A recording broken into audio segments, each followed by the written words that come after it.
What's going on, guys? Welcome back to Everyday Struggle. I am Nadeska here with Wayno and Akademiks. My friends, I don't know about you guys, but the closer we get to this election, the more anxious I feel. Have you guys seen the story about those guys who were arrested for trying to kidnap the governors of Michigan and apparently Virginia as well? Yeah, I seen this shit. I thought it was out of a Boondocks episode. I thought this shit was like parody. Like, I didn't think that type of shit happened really, and you could actually take people serious who even try to do that. But apparently somebody tried to do it. Yeah, apparently that guy infiltrated. This whole election definitely reads like a season of, the Boondocks. Yeah, I mean, shit is very, very real out here. I mean, they were saying that it was some of the guys who did that mass protest in Michigan that time. Where they went to City Hall with all of those AR-15s. I think that this has been one of the most unpredictable years of our time, but I'm not going to just say worse, but it's about to get real weird and interesting in the next couple weeks. Yo, I'm going to keep it 100 though. Like, listen, in terms of double standards, could you imagine if it was like Black Lives Matter, like trying to kidnap Trump or some shit like that? Come on, man. This shit would have been over.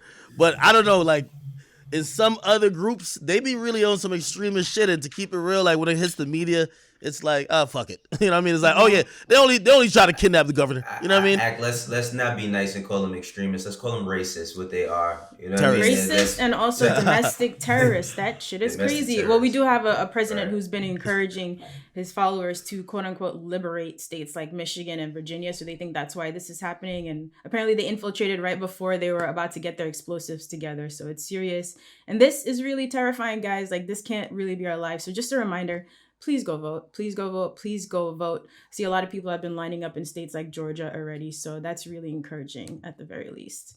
Now, Joe Biden and Kamala Harris teamed up with the Ultimate Rap League to encourage people to vote. They dropped a 4-minute video featuring battle rappers Charlie Clips and DNA. So they're rapping about the importance of voting. We just checked this out as a team before the episode started, since we can't play the video live, unfortunately. And we do have a fan question. Everyday Struggle, got to get your thoughts on the battle rap video for the Biden campaign. Is this too much of a stretch to get the young hip hop vote? Let's start with you, Wayno, because your face was priceless while you were watching this. No, listen. And Charlie Clips, that's my man about the good 13, 14 years. That's my guy. I love Charlie. DNA, one of the best battlers as well. I found that shit highly entertaining as far as being funny. Now, like, I understand, you know what I mean? Like, getting the bag. That's one thing I understand. I also understand, getting people encouraged to go out there and vote. But this whole shit wrapped together was just a big ass no for me. Like, I couldn't understand why they would put something together like that. Like, when they did it with what was it? I think ESPN. They did something similar with ESPN, where it was like Sunday football and it was like rivalry and all of that. That was cool. But this, I don't know any young kid that would go out there and be like, damn, you know what? I feel empowered. I'm gonna go vote now. You know what I'm saying? I think that certain shit should just be left alone. And I feel like it's the urban division over at the campaign that's like, hey, let's do something hot because we're debating. Let's get a battle going. You know what I mean? And the shit just looked really stupid to me overall.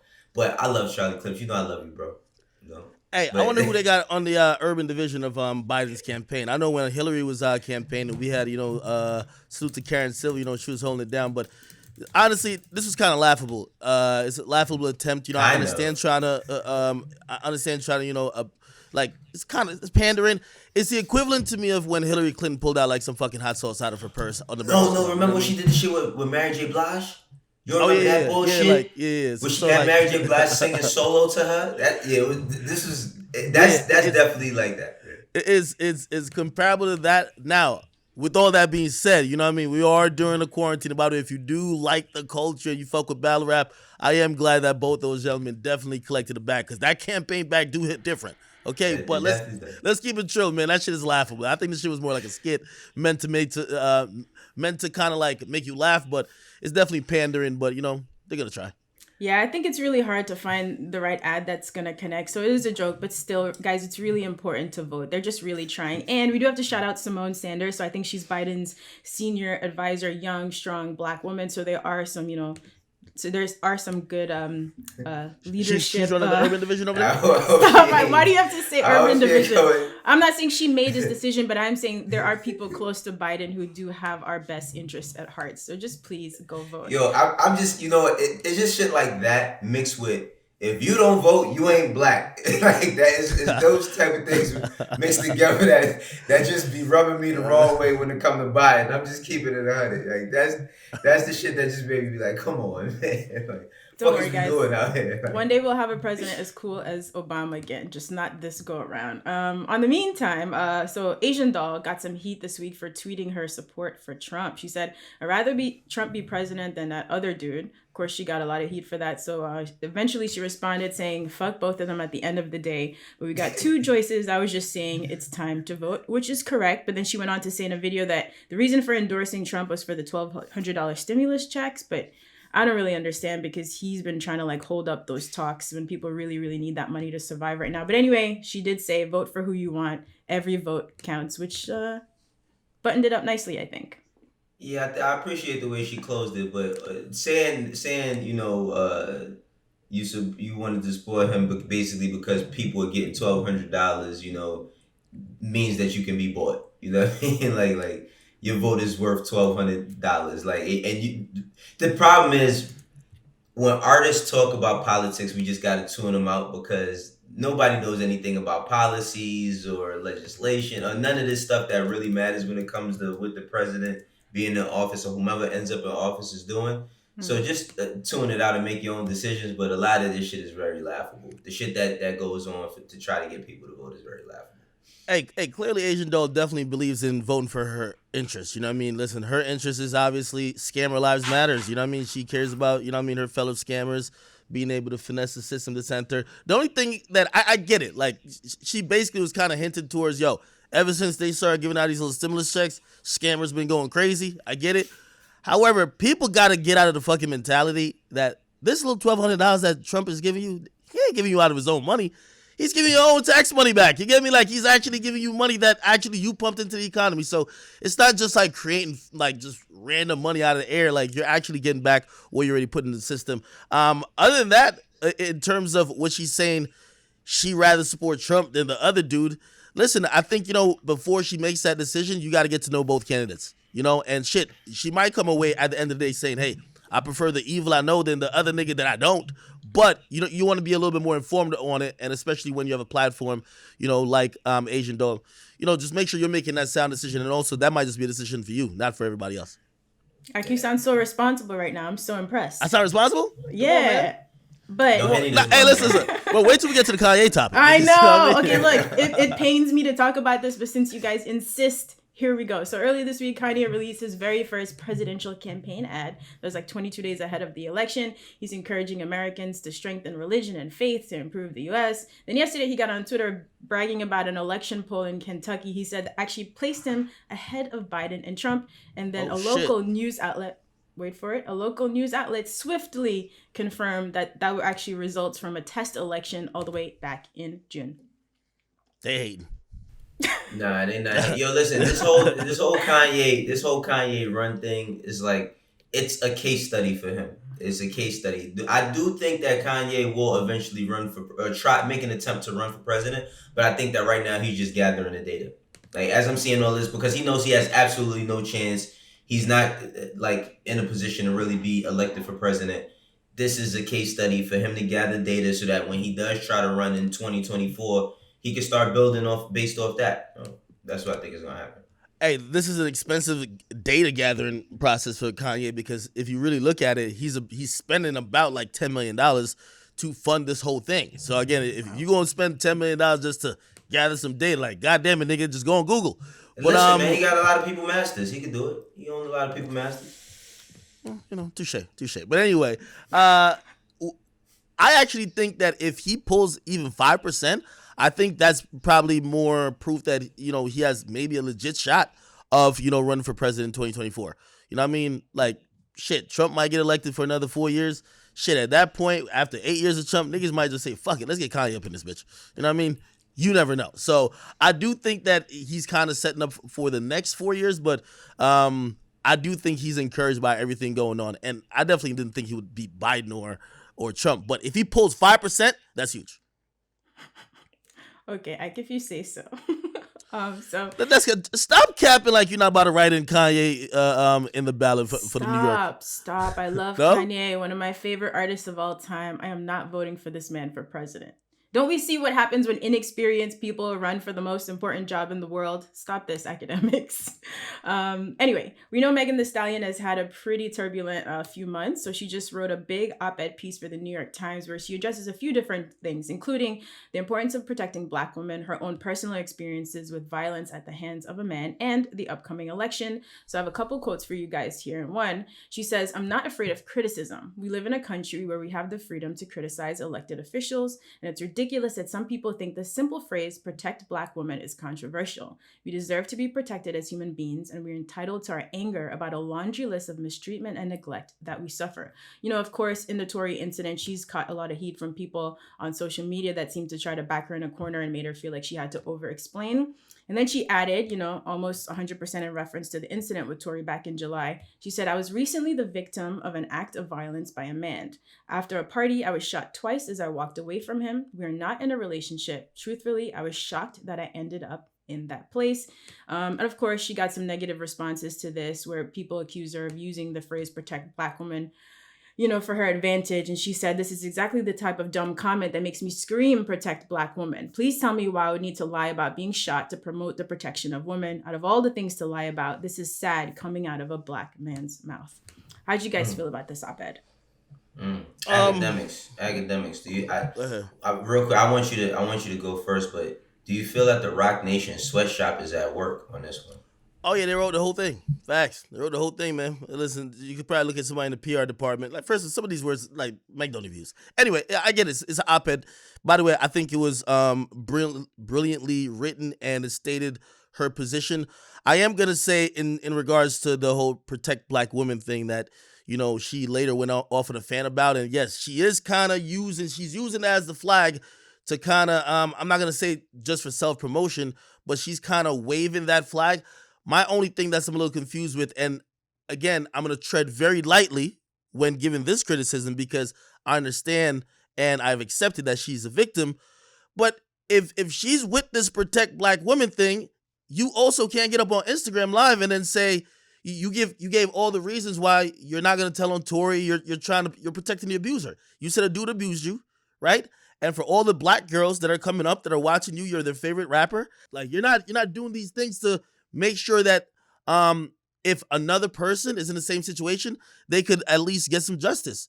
Instead, the whole situation seems a little blurry.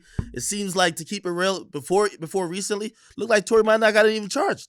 So I do think that, if she's with this protect Black women thing, it's also not protecting your abuser.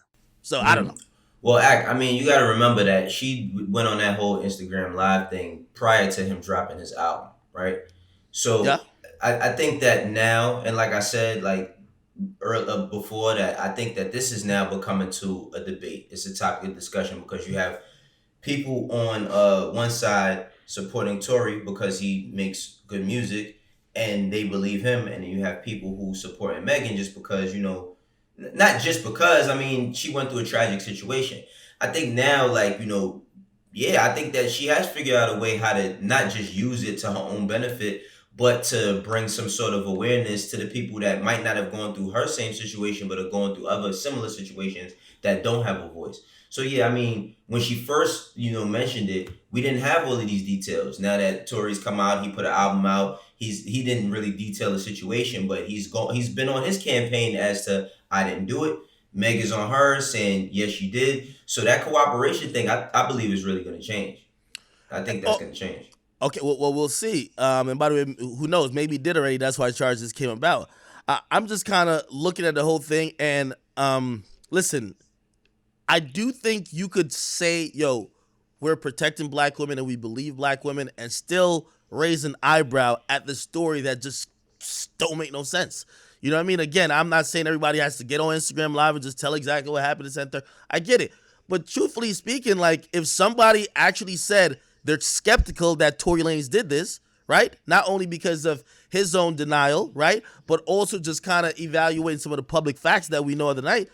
You can't be saying, "Oh, why don't you believe me?" type shit. Again, if it's going to go to the court of just law. to throw this in, don't mean to interrupt you here, but just something to keep in mind, that we live in this country where we see how black men are treated and persecuted and murdered, and black women do try to protect black men, even though if it's not the best move at the time, right? That's just something to keep in mind. Yeah, I'm gonna be honest with you. Like, I think that she mentioned that on her live. I think that's cap. I'm not buying that. I'm really not buying that. That the reason why she ain't telling Tory is because she was protecting black men. I'm not buying that. I'm sorry. Like, she said that, and I was like, yeah, I'm not buying that. Still not buying that. Well, I mean, whether we buy it or not, it is what it is at this point. You know, a trial is gonna happen, right? Like, yeah, I believe that, like, honestly, if he takes it to trial, that's gonna be, that's gonna be really tough, because end of the day, he has to prove that none of this, or was saying this happened. But it's gonna go. I think that she's gonna end up having to cooperate, in order for her to get whatever justice she feels she deserves. Yo, and by the way, there's so many different layers to this. I talked to a few even legal experts about this. By the way, one of the reasons why it took Tory this long to even get charged with any type of assault, like, first of all, this is domestic violence. I don't care if she said she was in a relationship with him. They had some type of relationship going on. And even though they weren't living together, there was a actual relationship between the two. In every state, that's domestic violence. Now, of course, if the police don't know that, they're just going to look at it as assault. Way harder to prove. Domestic violence laws are, the police will charge you way quicker if there's a dispute between two people who have a domestic violence issue than two people who just seem to just have whatever issue between them. So I hear her saying, yeah, we're in a relationship, but to be honest, like, you're kind of protecting the dude a bit. So that's why I can't really tell where it's going. It's like, is she protecting him? Is she just like, trying to heal and get better, because obviously she's a victim and you can't really tell her either way how to handle it? Or is this something where, like, what she's saying may not entirely be the truth? Maybe it's a little bit misleading. Or maybe there's what Tory's saying, what she's saying, and maybe the truth is in the middle. I don't know, man. At this point, I'm fucking exhausted. Let's get to court at this point. Shit. Yeah, well, Tory, I just want to know the truth. He did have his first appearance in court yesterday for the felony charges by phone. And according to XXL, a judge issued a protective order against Tory. So he has to stay at least 100 yards away from Megan at all times. And he was also reportedly asked to surrender any guns that he owns. So he didn't enter a plea. His bail was set and he posted at $190,000. So his arraignment is scheduled for November 18th. So maybe some more details. Academics, with all that being said, the law is not about the truth; it's about what you can prove, right? No, absolutely. But I'm telling you, like, listen, there's just weird shit happening on both sides, and I hate to go back to a really dark place and just dealing with celebrities we love, but like Chris Brown and Rihanna, this didn't feel like that, and it just felt like this just feels like there's another part of the story we don't know. And I would just say that wouldn't matter, except it looks like it's the key to basically one person saying they did not do it and the other person saying, yes, you did. So where's the truth? I guess we'll eventually find out. Yeah, I think we all feel like you exhausted and kind of frustrated having to talk about this and speculate all the time. So hopefully there's some clarity coming soon. Let's wrap up today with some music. A fan question, actually. Everyday Struggle, what's up? Should Lil Pump be on the clock? He had a smash with Gucci Gang. I Love It with Ye was mid. And now I can't imagine him coming out with anything as big as he's already dropped. So Gucci Gang was that big record for him all the way back in 2017. That's the same year he dropped his debut album. I Love It with Kanye was September 2018. That actually went multi-platinum. And then later that year, he dropped his Get It. So late last year, we got Harvard Dropout. That was his second album. And then most recently, he's been teasing a new single with Young Thug coming soon, apparently. Should Lil Pump be on the clock? I thought he'd been on the clock. Oh, go ahead. Yeah. Nah, I thought he'd been on the, like, nah, just give it 100. I thought he'd been on the clock. Like, I feel like, the fan base that Pump had when we saw him for the first time almost 4 years ago, I feel like they've kind of grown out of that. You know what I mean? Like, they kind of grown out of that. I actually looked up Gucci Gang on YouTube, and the first suggestion was Joyner Lucas's version.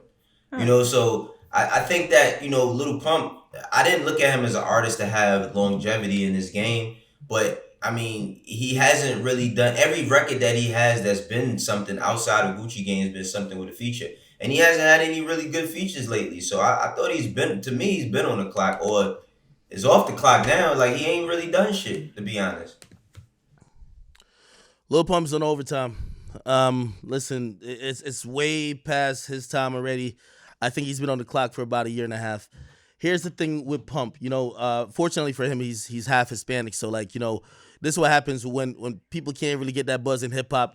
Just jump with Anuel or like Ozuna or like, Bad Bunny and go get a song there that could kind of work. It makes it gives the optics that he's half Hispanic.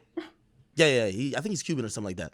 Like, how's he half? What's the other half? He's Colombian. Sorry, I'm just wait, he's Colombian? Yeah. I don't know. Listen, I think he's half white, half Spanish. Listen, man, it's one of Wait, Roger has confirmed that he's full Colombian. For real? Oh yeah, get your facts right, Ak. You don't want Colombian Instagram in your mentions. All right. Well, okay, great. So he's Hispanic, right? And do we call Colombians Hispanic? Listen, man, the nigga's Spanish, bro. Okay, so he could jump in that world and he could like get a record. I saw he did it with the Coronao No, Coronao Now song. It was a Spanish song he dropped. This Pretty only cool confirms record. he's more on the clock, right? Yeah. Listen, pretty cool record. But here's the thing: the gimmick shit is over from 2018, and Pump is about from like 2017 at this point. That shit is over. The Gucci Gang sound, he has to progress from that. Like, he's not showing any progress. Like, Gucci Gang sounds like Yastrzewski. Yastrzewski sounds like, what's the other one he had? He had Let's Get It. Like all of these joints, they sound so much similar, and it's the same pattern, is that he's the only one that hasn't realized that we're 3 years down the line. You get me? And because of that, if you look at his most successful records, if you ask me, the one with Kanye, I love it. Also the one with, God rest, XXXTentacion, which is Arms Around Me. Those are different sounded records and more complete records, which I thought that, he came in the game at 16. I thought he was going to evolve his sound and, grow a bit. But instead, it's like the 50 Cent formula. This is the way it worked for me in the beginning. I'm going to keep doing it until, it's over. I'm mad that Akademiks is really giving a strong, deep dive breakdown on Lil Pump, because you lying, bro. Don't tell me that you really thought this nigga was going to evolve his sound and become this next thing. He was not a quarter as talented as like an EXO. Stop it. Like, you knew that nigga had it sailing from the start. Okay, all right, cool. All right, so let's remove that. Like, you don't think that Pump could never go down the trajectory of the route that like a Soulja Boy did? I'm not saying Soulja Boy completely became a conscious rapper, but he wasn't making like Crank That music 4 years later. He made other type of records. Kiss Me Through the Phone, like shit. He even later gave Drake a record. We made it. What I'm trying to say is that a little bit progression. Come on, Wayno, give me a chance, nigga. Don't you dare disrespect Soulja Boy Draco? like that. Don't you dare disrespect Soulja Boy like that. You don't compare no Lil Pump to Soulja Boy, bro. Soulja Boy been in the game about good 16 years now. I know. Like, I'm just saying. I'm man. just saying that. Listen, the record with Young Thug sounds like something he would have put out as a follow up to Gucci Gang, which is 3 years old.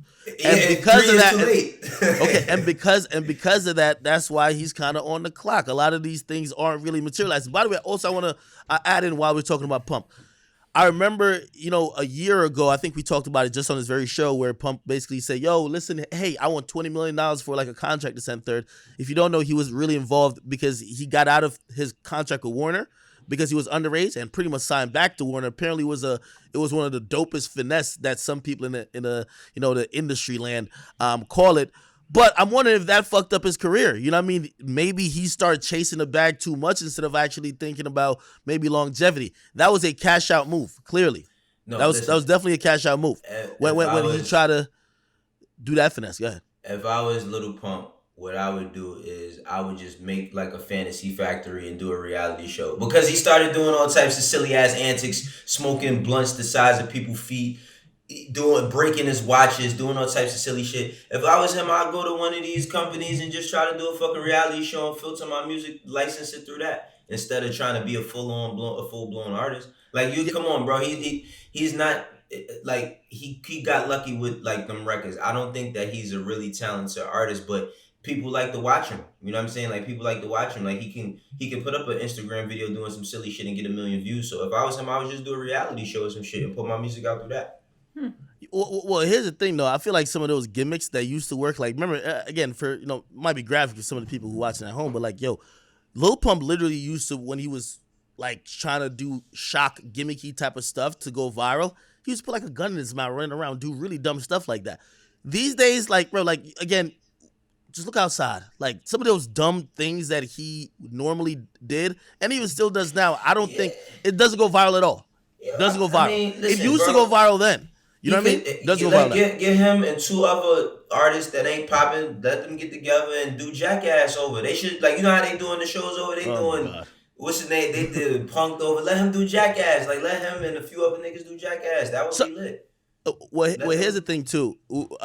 Pump also. We spending too much time on this academics. Pump is one of the few people that when social media and Instagram became like this, like that determines where your career is gonna be.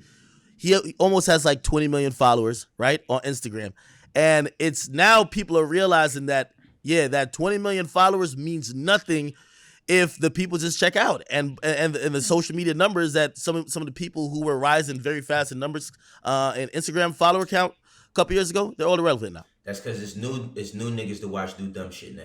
You gotta keep doing more. You gotta keep your dumb shit up to date. You got it's new niggas to watch doing dumb shit. But this is too long on this topic. But he should just do Jackass over.